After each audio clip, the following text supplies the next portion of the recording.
एक सरदार जी थे। सरदार जी और उनकी धर्म पत्नी दोनों बहुत आस्था के साथ गुरु जी के दर्शन करने आया करते थे।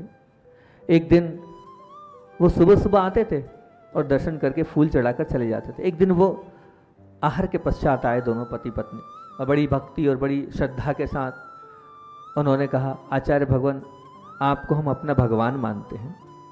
उन्होंने कहा, आचार्य भगवान आपको हम अपना भगवान मानते हैं और हम ये मानते हैं कि जब से आप हमारे जीवन में प्रवेश किया है हमारे जीवन में सुख शांति है और सब कुछ है, सब बात है, लेकिन एक चीज़ नहीं है, हमारा कोई भी बालक या कोई बच्चा नहीं है।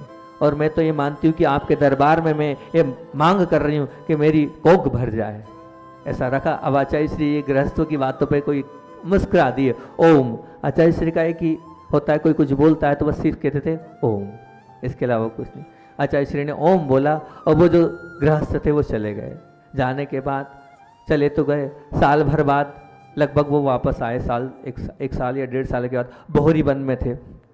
तो बोहरी वन में वो दोनों सरदार जी और उनकी धर्मपत्नी दोनों के दोनों आई। एक बच्चा उनके हाथ में था, एक बच्चा उनके हाथ में था। अब देखना, वो बच्चा लेके आए और बच्चा लाने के बाद उन्होंने वहाँ पर रखा उस बच्चे को, और बच्चे को रखने के बाद आचार्य से कहा, अरे गुरुजी हमें ऐसा बच्चा नहीं चाहिए था, हमें ये बच्चा नहीं चाहिए। क्यों, क्या हुआ? बोले ये बच्चा रोता भी ना, तो रोता है ना कुछ बोलता है और ना कुछ खाता है, ऐसा बच्चा किस काम का? हमें ऐसा बच्चे की थोड़ी आपसे आशीर्वाद मांगे थे, या तो ये अच्छा हो जाए नहीं तो उसको आप ही रखो, हम नहीं जानते। आचार्य श्री मुस्कुराए, आशीर्वाद दिया। ओम। उस वक्त भी उनका क्या शक्ति?